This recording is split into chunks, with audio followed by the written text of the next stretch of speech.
Selamat malam semuanya. Perkenalkan, nama saya Feren Felicia, mahasiswi dari kampus STMJ Mutisna. Pada video ini saya akan membahas penelitian tentang analisis efektivitas perubahan sistem pajak dari e-faktur ke Cortex terhadap pembayaran pajak di PT Dewa Wallet Tetap Jaya Lubuk-Pakam. Kenapa saya tertarik untuk meneliti judul tersebut? Karena fenomena yang terjadi terkait dengan efektivitas perubahan sistem pajak dari e-faktur ke Cortex terhadap pembayaran pajak, yang dimana fenomena ini sedang terjadi di Indonesia. Rumusan masalah yang saya temukan, yang pertama, bagaimana efektivitas perubahan sistem perpajakan dari e-faktur ke Cortex untuk mengawasi pembayaran pajak. Yang kedua, apa tantangan yang dialami wajib pajak dalam menggunakan Cortex. Yang ketiga, seefektif apa Cortex dalam peningkatan keakuratan pelaporan dan pembayaran pajak. Tujuan penelitian ini untuk mengetahui perubahan e-faktur ke Cortex. Yang pertama, menganalisa efektivitas sistem Cortex dan e-faktur dalam konteks pembayaran pajak. Kedua, mengidentifikasi tantangan penggunaan sistem Cortex oleh wajib pajak. Ketiga, memberikan rekomendasi dalam proses realisasi penggunaan Cortex untuk mendukung kepatuhan pajak. Manfaat penelitian ini bagi saya sebagai ilmu untuk menambah wawasan terkait pemahaman peraturan perpajakan, kesadaran wajib pajak terhadap kepatuhan wajib pajak dengan sosialisasi perpajakan. Hipotesis penelitian. Yang pertama, H0 sama dengan 0. Efektivitas perubahan sistem pajak dari e-faktur berpengaruh terhadap pembayaran pajak. Yang kedua, HA tidak sama dengan 0.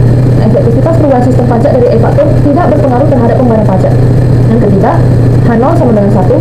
Efektivitas perubahan sistem pajak dari Cortex berpengaruh terhadap pembayaran pajak. Yang keempat, HA tidak sama dengan 1. Efektivitas perubahan sistem pajak dari Cortex tidak berpengaruh terhadap pembayaran pajak. Yang kelima, H0 sama dengan 2. Efektivitas perubahan sistem pajak dari e-faktur ke Cortex berpengaruh terhadap pembayaran pajak. Yang terakhir, HA tidak sama dengan 2. Efektivitas perubahan sistem pajak dari e-faktur ke Cortex tidak berpengaruh terhadap pembayaran pajak. Populasi dasar yang digunakan dalam penelitian ini adalah konsumen PT Dewa Wallet Tetap Jaya Lubuk-Pakam sebanyak 30 orang dengan menggunakan sampel non-probability dengan teknik sampling jenis. Definisi operasional variabel penelitian ini, yang pertama, variabel X1, efektivitas perubahan sistem pembayaran pajak dari e-faktur ke Cortex. Mendefinisikan efektivitas perubahan sistem pembayaran pajak dari e-faktur ke Cortex adalah sebuah platform teknologi informasi yang ditujukan untuk mendukung operasional Direktorat Jenderal Pajak di Kementerian Keuangan dengan mengotomasi berbagai proses bisnis, termasuk pengelolaan notifikasi dokumen pajak pembayaran menurut Sahlan 2004. Variabel kedua yaitu variabel Y, pembayaran pajak, mendefinisikan pemungutan pajak yang memberi wewenang kepada pihak ketiga untuk memotong atau memungut besarnya pajak yang terutang oleh wajib pajak menurut Waluyo 2011. Indikator dari variabel X1, meningkatkan penerimaan negara melalui sistem administrasi yang lebih efisien, mendukung perekonomian nasional dengan memberikan kepastian hukum dan keadilan dalam perpajakan, menyesuaikan peraturan perpajakan dengan implementasi Cortex System. Indikator dari variabel Y, mendaftarkan diri untuk mendapatkan NPWP, kepatuhan untuk menyetorkan kembali SPT.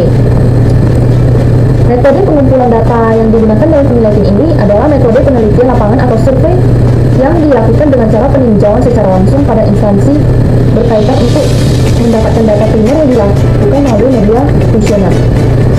Uji normalitas bertujuan untuk menguji apakah setiap variabel dan nilai dalam model regresi terdistribusi normal dan independen.